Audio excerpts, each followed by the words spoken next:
Okay, good afternoon, everybody. It's good to have you with us this afternoon.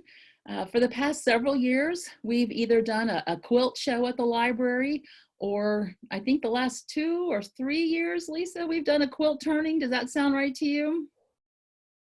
Yes. Um, we'd love, like I said, to have a quilt turning going on here now, but of course, your safety and our safety it's what's most important as we all try to get through these unusual circumstances. So when we can't get together live, we've learned to get together through Zoom. So we're certainly grateful that you're here with us this afternoon, and we have some beautiful quilts to show you. Lisa and I are going to take a few turns going back and forth, trying to do our best to describe the beautiful images that you've sent to us. I'll take full responsibility for anything that's messed up. You know how technology goes sometimes when you send images from a phone to a computer and who knows where else. Sometimes things get twisted and turned around. So if anything is upside down, backwards, or just not right, it's my fault. I tried to figure it out. Oh well, anyway, you'll see what I mean. So Lisa, Lisa has kindly agreed to, like I said, help with the description of the quilts today, and she has never seen these quilts except for a few of them before. So Bear with me. and Lisa, feel free to add anything that I have, and I'll do the same if there's something that I think that I overlooked in our little script today. So, all right. Didn't know exactly where to start, so I decided to start with, how about these, Miss Lisa? I bet you recognize that one. I do. Okay. Trust me, it will only get better from here on. This is what I made, and I am not a quilter. This was a cross stitch kit that I purchased, and it was a labor of love. I did all the cross stitching by hand, and then on the back, you can't see it, but I added a pink gigum backing to it, and then I had to hand quilt, rehand quilt the back, and she looks pretty proud with it. That's your granddaughter, right, Miss Lisa? My Lisa? granddaughter, Miley. She still has her tooth. She just lost a tooth. She has a tooth in that picture. All right, then I bet you recognize this one as well. That's my grandson, Alex, holding his quilt. And I went with another cross-stitch kit, and I did the farm scene for him. And you can barely see around the edging that I did a bandana backing on his bandana material. And again, a labor of love, but I am not a quilter. So it took me a while, but I had fun doing it. Well, I beg to differ, Miss Lisa, because it looks like you are a quilter, because both of those were really cute. I think they're just both adorable, and the bandana is a really clever idea on the back. I think that's really neat. Just a reminder before we go on to the next quilt that if you have any questions, don't hesitate to use the chat option. Or if you can add something to our discussion. Some of the folks that submitted information didn't necessarily know the quilt pattern or so forth. It was my intention to try to do my best to look those up, but sorry, that didn't happen. So I'm going to move on to the next quilt. This beautiful quilt was submitted to us by Mardell Granger. It's dated from the 1950s. And I'll read what Mardell had to say about it. The quilt was made by my mom, Marie Moeller, and grandma, Alvina Springle. The reason I really like this quilt is because the pieces were from fabric used to make clothes for me, my sisters, and my mom. When I look at it, I remember the beautiful dresses my mama made for us. I'm going to start getting a little teary-eyed. I think that's sweet.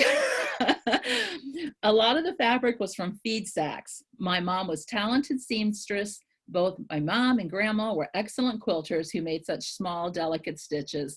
And Mardell is just, as you can tell by her little summary here, that she's very, very pleased to have such a treasured memory from her family. If anybody knows the pattern of that quilt, you can put it in the chat, because I don't know. But then we'll move on to the next one. This one is from Miss Tony that works here at the library. This quilt belonged to her husband's mom. So Kevin Derrick's mom, Ann Derrick's. Maybe some of you remember Ann. Of course, this was something that was passed down to Kevin.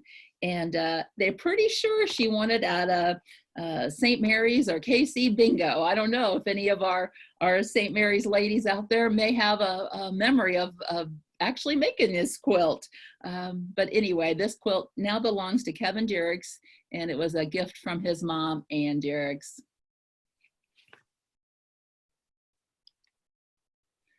Danelle Powell sent this quilt.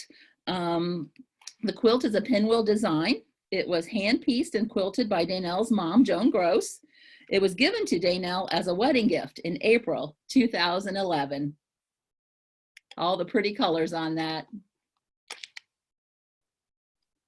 Okay, the next few quilts, Bonnie Todd sent me, I don't know, about 6 or 7, I think, quilts from the ladies at St. Mary's. I'll probably mess this up, Bonnie. I tried to take notes, and I don't know if I got it all right or not. But the ladies gather at the Casey Hall twice a week, and one morning or most of a day, and then an evening, I'm sorry, and they quilt for several hours during the week. Bonnie said most quilts take them about 3 weeks if they can work on it pretty steady on those 2 times. These are 2 of the quilts that they have done. Here's a couple more. When I got the opportunity to kind of zoom in on an area of emphasis, I tried to do that. So I'm not a graphic designer or technology person, but I try to enhance or zoom in on some things if I could, and that's what I did in this little bottom square.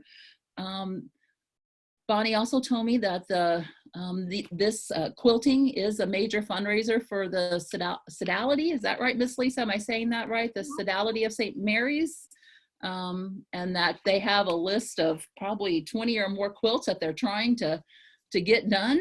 But of course, they're on a break, just like everybody else is during these uncertain times. But you can certainly see the beautiful quilts that have come out of the KC Hall. I understand that the tops are done before they get to these ladies, and then they stretch them and quilt them. And Bonnie was telling me that in the fall, they often invite all the quilting groups around town to come together. And I think she called it a quiltorama. I hope that's right, Bonnie. I hope I'm not messing that up. And they have a fun afternoon of all quilting together, 5 or 6 quilts, and have lunch. And I can't remember what you said to me, Bonnie, about how you, well, we'll have to talk about this later. Something about quilting and learning, but I can't remember the comment you said to me last night, and I should have wrote it down. I'm sorry, but the quilters obviously do a great job. And thank you, Bonnie, for sharing so many beautiful quilts with us. We're not exactly sure whose homes these quilts are in now, but they certainly are beautiful. Marianne Stump is also one of the ladies that quilts down at St. Mary's with the ladies. And this particular quilt was given, let me see what Marianne has to say specifically about this one. The pattern is the Carpenter Star with a wreath border.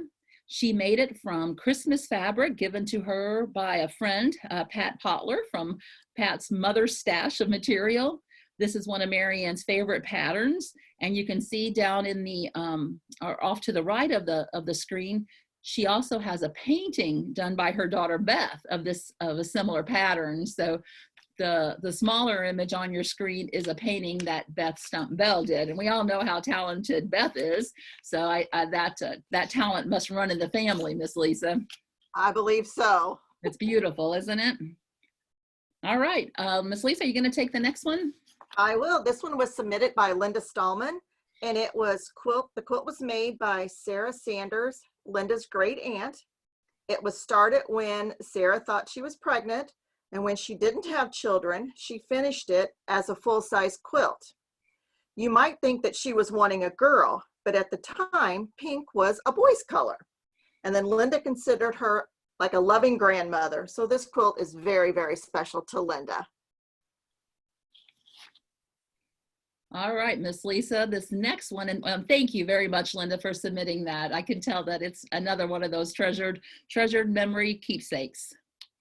This next one is from Ooh. somebody we know very well, Miss Lisa. And you know, one thing that I forgot to put on the script was that Donna Glass is who submitted this, works here at the library. She said that this quilt has been featured a couple of times in this magazine that you can see on the screen too. So I think you have the details about this particular quilt.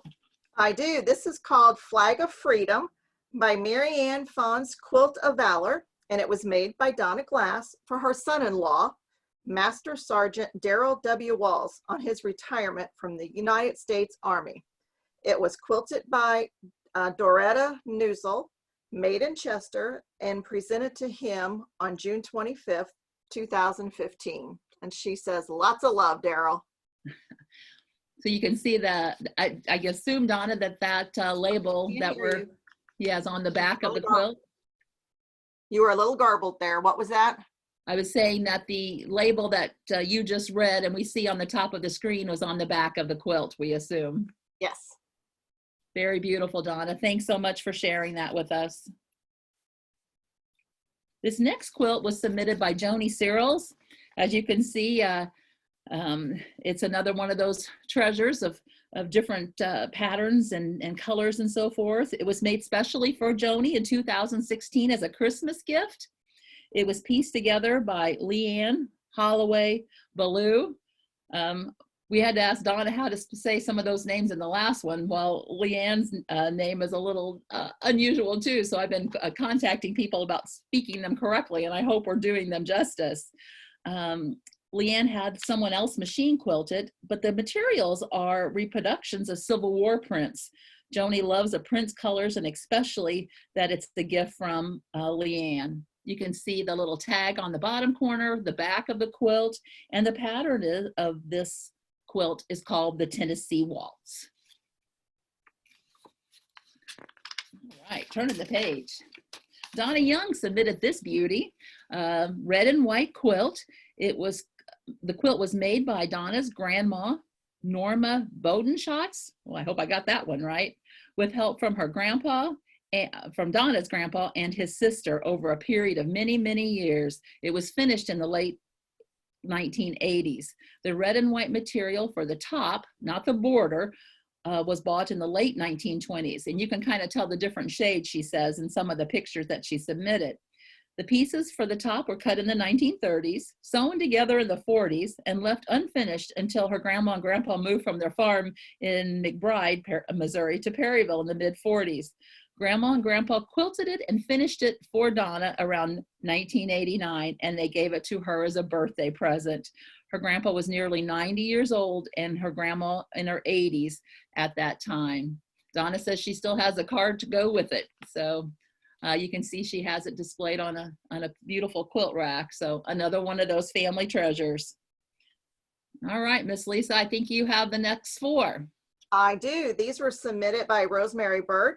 A special thank you to her daughter Monica for actually sending the pictures to us. This one here is for it's a bingo quilt, and it's for the next St. Mary's Quilt Bingo. We'll see when that's going to be. It's the blocks were donated and quilted and pieced by Rosemary Bird. So she did all of the work on it. So Lisa, this is one of those too that I just kind of zoomed in on the center, and it was just, some cameras just take a more vivid picture, and Monica, however you did these pictures, kudos to you, because I was able to cut out a little bit of the center there and zoom in on it, and we can see the beautiful work that your mom does. Thank you so much for sharing that. Absolutely beautiful. Here's the next one. The next one, this one is called Trip Around the World Baby Quilt in Brown. And it was pieced and hand quilted by Rosemary Bird also. Beautiful. Again, just a little zoomed in area so you can see all those tiny stitches that Rosemary does so well.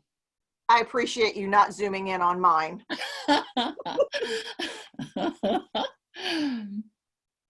All right, this one also is Rosemary Bird, and it's a Precious Moments baby quilt.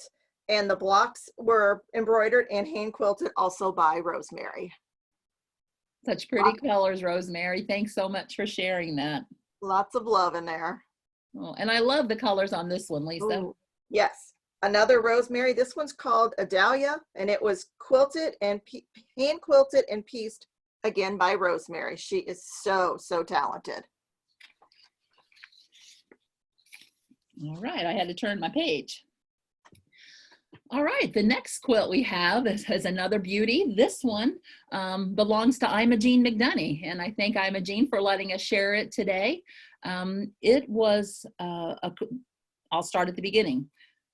It has a cross in the center with log cabin blocks on each corner. Barb McCormick designed and pieced the top, and the ladies at St. John hand quilted it for the church school auction at St. John's last year. And Imogene was the lucky winning bid for this beauty. Imogene tells me she too has it displayed on a beautiful quilt rack, and it certainly is a treasure. I was able to zoom in a little bit on some of the handiwork on it that Barb did, but you can see it's just another beautiful work of art from another talented lady. This also is one that Barb McCormick did. It's my understanding that this one was done for the auction at the Lutheran High School, if I remember correctly. Ann Ebers did all the needlework on the top. Barb McCormick pieced it, and the ladies at St. John quilted it. And she said it was donated. And I'm pretty sure it was for a dinner auction at the Lutheran High School. The next one is one that Barb did for her granddaughter in 2014. This is a log cabin blue quilt. She pieced it, and the ladies at St. John's quilted it. Thank you so much, Barb and Imogene, for letting us share those beautiful quilts. You know, we can't have a quilt presentation at the library, Miss Lisa, without including some of Betty Congleton's quilts. I actually got to take this picture myself from my stepmother, Rosalie Decker, owns this beauty. It's hanging on a quilt rack in their home. Rosalie has always had a passion for quilts, and horses, I should say, was what I meant to say, and she got lucky enough to find horses on a beautiful quilt. If you notice the detail on the bottom of the quilt, it kind of looks like a fence going around it. And Betty's details, like on the flowers and leaves and so forth, and the horse's mane are just lovely. So I'm glad to have some of Betty's quilts in their presentation today. And thank you, Rosalie, for letting us share it. This is also another treasure from Betty Congleton. This beauty belongs to Mary Alice Welge. I'd like to thank Tom Welge for helping out with the picture taking and the sending it online. I appreciate it very much. The quilt that I showed from Rosalie and this church quilt was Betty always had good luck at the DuQuoin State Fair, and I believe both of these quilts obviously won a blue ribbon. I think Mary Alice has a blue ribbon laying there, but pretty sure they were best in show. I'm not sure about the date on the church quilt, but I know Rosalie's horse quilt was from 2009. So again, thank you, Rosalie and Mary Alice, for letting us share Betty Congleton's quilts. All right, Lisa. Okay, this one was submitted by Linda Rader, and you can see her granddaughter, Lauren Vasquez, is holding it. It was a gift to Lauren for her graduation from high school this year. She was given it on her 18th birthday in March. The blocks were embroidered by Linda, and Sandy Yankee machine quilted the top, and the ladies at Chester Senior Center quilted it. To make it a little extra special, Linda embroidered her granddaughter's volleyball number, her initials, and CHS on the flags. How nice. And we get to see Linda's pretty granddaughter in the process too. Thank you, Linda, for sharing that beautiful quilt. We appreciate it. This one is by Donna Ritter, and this quilt was made for a friend's grandson who lives in Redbud. She did the blocks and put it together and quilted it. Linda's not sure of the name of the quilt, but thought the pattern was a little simple, so she added the flying geese on the sides to dress it up a little. Very nice. Very, very pretty. Thank you so much, Donna Ritter, for sharing that one with us. I've seen this one before from Gail O'Connor. She had it let us display it several years ago, and I'm so glad she submitted this picture today. Um, Gail said this is a favorite antique quilt of hers that she purchased at an auction many, many years ago. She doesn't know the correct name for the pattern, but she likes to call it the Sunburst Flower Basket Quilt. You can see the baskets of flowers all throughout the pattern. She doesn't know the name of the owner of the quilt anymore, but she knows it was from an auction here in Chester. The quilt is very old, probably 100 years or so, and Gail's had a lot of luck and won first prize with this quilt in the vintage category of many quilt shows in the area. So I was able to zoom in on this one a little bit, and you can see the beautiful detail. And I'd say this quilt was lucky to find a home with Gail, because I know how much she treasures it and takes care of it. So thanks a bunch, Gail, for sharing that quilt with your quilt with us today. Oops, I almost hit the wrong computer here. Let's go to this one. This house quilt belongs to Dorothy Decker. Now, Dorothy's daughter, Marilyn Dunsing, is the one who helped Dorothy with taking the picture and submitting the photo. So I appreciate Dorothy and Marilyn combining to make sure we had this on our presentation today. Dorothy pieced this house quilt pattern with material that friends had given her. Her sister-in-law, Velma Potter, helped her quilt it at home in the late 80s, early 90s. Dorothy has used this quilt ever since. Dorothy and Velma both, of course Velma has passed, are my great aunts. I like to tease my grandchildren when they're around and we get to see Dorothy. I call her really, really great aunt because for my grandchildren, I'm sorry, Dorothy would be a great, great, great aunt. So she's really great. And I appreciate you sharing your pretty quilt with us. Lisa? Okay. This one was submitted by Janet Vasquez. This one belongs to her granddaughter, Lauren Vasquez. Very lucky girl. It was made by Grandma Janet for her high school graduation gift and given for May 17th, 2020. It was hand sewn and the pattern is a Port City. It was machine quilted by Donna Moggers, and Janet also has matching pillowcases and throw pillows. So Lauren was a very lucky girl this year. She got a quilt from both grandmas. Now, we're not exactly sure if Lauren quite knows about this one, right, Miss Lisa? I'm not sure if she does. So I don't know if they've had their graduation parties yet or not. So I'm not sure if the girls know about these or not. Thank you, Janet, for sharing this beautiful set and this one too.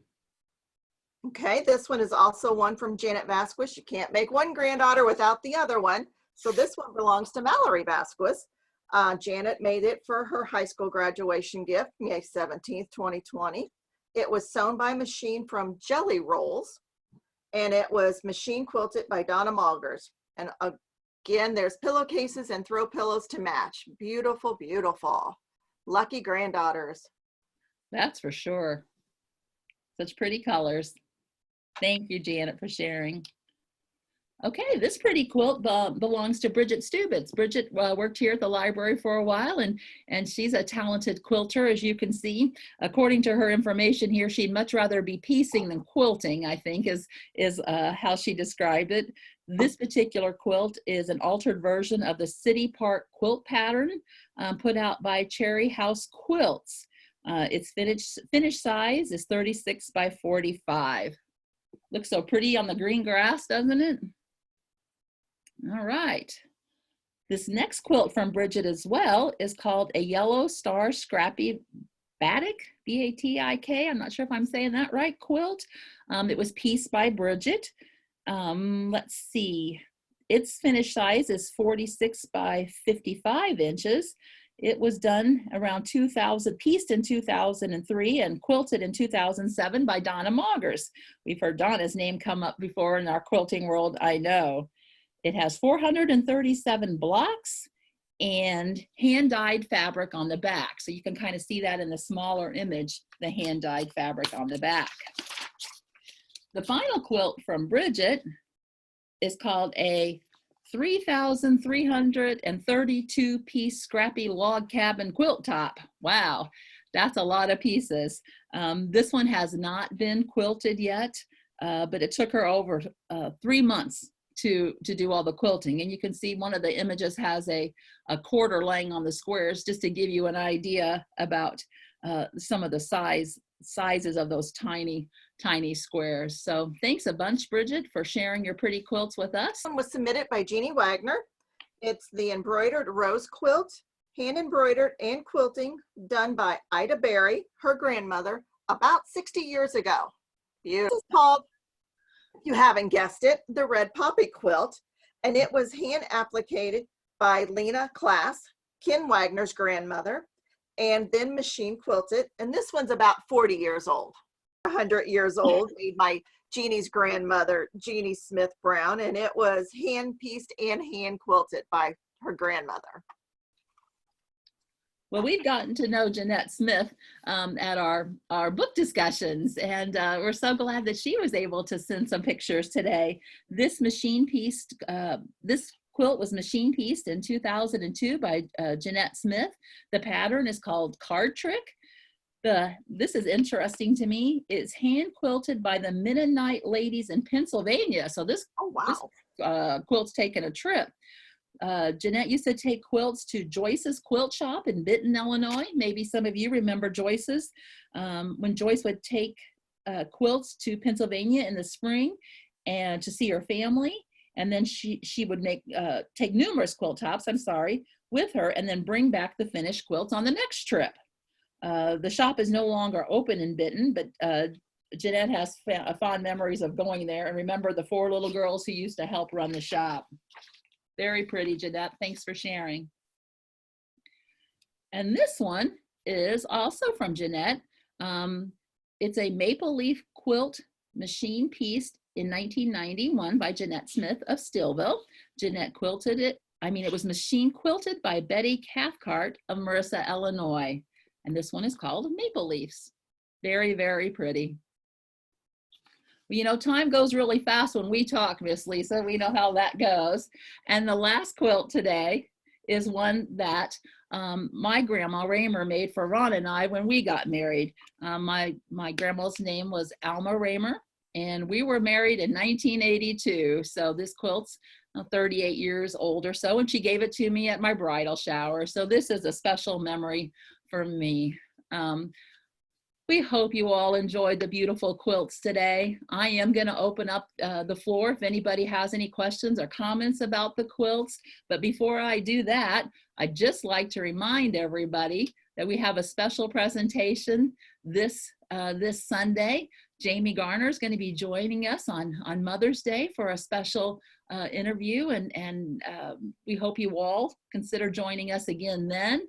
If you don't know how to sign up for the presentation, you just go to our website, maybe how you signed in on this one for this program, and make sure you check out our website because there's lots of fun things going on as best we can online. Lisa, you got something coming up too? I do. Tomorrow I'm doing another Trash to Treasure, and then for those of you that don't have a lot of crafts at your house, you'll have supplies for these. These are super simple, easy to do, and I'd love you to join me and watch it tomorrow.